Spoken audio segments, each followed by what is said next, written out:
Ir-relazzjoni bejn l-art u s-sema tmur lil mit-twemmin u tbassir tat-temp u tinkludi wkoll l-osservazzjoni u t-tismija tal-asafar. Fir-rokna li jmiss se nitkellmu ma' Mark Anthony Falzon dwar kliem Malti marbut ma' tjur. L-ismijiet tal-asafar ivarjaw, għandek varjazzjonijiet dialettali. Daw ġili jkunu pereżempju dvarja vokali waħda, jew konsonanti jew l-intonazzjoni. Però għandek varjanti iktar interessanti, iktar elaborati. L-iktar waħda li nista' naħseb li tolqotni jiena hija għasfur, ħafna nies jafu x'inhu, jgħidulu daqqa tat-toppu. Asfur sabiħ ħafna jpassi l-iktar fir-rebbija. Daka Malta kulħadd jgħidlu daqqa tat-toppu, ġieli jgħidulu daqqa biss. Għawdex pereżempju jgħidulu perniċċiera li hija kompletament differenti. Ismijiet tal-asafar ma jidirlix li hemm min għamel riċerka sostenuta fuq das-suġġett li nista' ngħidlek bħala gut feeling li hemm taħlita fil-fatt. Hemm ħafna ismijiet li huma ta' derivazzjoni semitika. Summina, pereżempju, gamiema, badan, and so on. Però mbagħad għandek ħafna ismijiet li huma ġejjin probabbilment mill-isqalli fil-verità fil-Kastana. Naħseb Kuċċarda pereżempju hija case in point. Jiġifieri għandek daw iż-żewġ elementi, però mbagħad iridu ngħidu wkoll illi kif użat illum fil-Malti tal-lum, l-Ingliż huwa importanti ħafna fl-ismijiet tal-asafar. Għax ovvjament jiena bħal f'kollox il-lingwa tinbidel ukoll f'dal-qasam. Jiġifieri l-ismijiet bl-Ingliż illum saru standard użati kemm mill-kaċċaturi u n-nassaba, kemm mill-pubbliku in ġenerali u kemm mill-birdwatchers. Ġifieri l-birdwatchers jużaw ħafna l-ismijiet bl-Ingliż u anke bil-Malti. Hawnhekk għandek ħafna kliem onomatopeiċi. Per eżempju, isem ta' asfur li jiġi f'moħħi, naħseb għandna kemm smajna wieħed bħalissa huwa Tsakak. Jgħajjat bħalissa fil-fatt. Tsakak, ġdana ovvjament jgħajjat hekk. Allura l-ismu huwa Tsakak, li huwa onomatopejku. Isem ieħor li huwa onomatopejku ħafna huwa Pespus.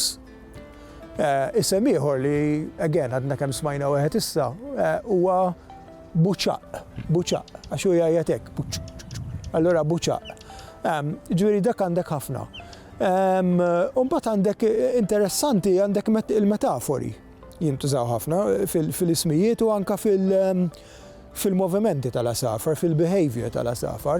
Pereżempju, hawn min jgħid li ċerti asafar tal-plajja meta jkunu ħajinżlu biex joqogħdu, il-kelma li tintuża hija iqammru. Għaliex? Għax jgħawġu l-ġwienaħ tagħhom hekk qisu nofs qamar u jinżlu bil-mod lejn l-art. Allura qed iqammar. L-ismijiet tal-asafar bħal kważi kull aspett ieħor tal-lingwa mhumiex reġistru magħluq, għall-kuntrarju. Pereżempju, waħda mill-affarijiet interessanti li inti asafar dejjem jiġu skoperti asafar ġodda li jiġu Malta. Li jiġri f'dak il-każ huwa illi l-ornitoloġisti l-iktar fil-każ ta' Malta, il-BirdLife Malta, jagħtu isem lil dak l-asfur. Jiġifieri inti hemmhekk għandek il-ħolqien ta' ismijiet ġodda bil-Malti qed ngħidu, xi diġà jkollu isem bl-Ingliż, imma jagħtu isem bil-Malti, jiġifieri għandek dik. Apparti minn hekk għandek ukoll żviluppi għandhom xi jaqsmu mal-kuntest. Pereżempju, minn meta bdew jiġu pubblikati kotba dak li jgħidulhom bird guides, jiġifieri gwidi biex dak li jkun jara fl-asafar in the field, ħafna kemm ornitoloġisti u anke kaċċaturi u nassaba, ikollhom xi wieħed minnhom daw. Allura bdew jaraw ismijiet tal-asafar bl-Ingliż. Allura qisu kellek parallel mal-ismijiet tal-asafar bil-Malti. Ma lista ta' ismijiet ġodda tal-asafar bl-Ingliż. Issa ma' din wieħed irid iżid ukoll l-internet. Illum l-internet sar sors ħafna importanti ta' informazzjoni u n-nies li jinteressawhom l-asafar, ħafna mill-informazzjoni, inkluż in-nomenklatura tal-asafar qed iġibuha mill-internet. Jiġifieri le żgur illi mhux kapitlu magħluq u anzi ngħid li din hija parti eċċitanti, parti oħra eċċitanti mill-lingwa Maltija fil-fatt.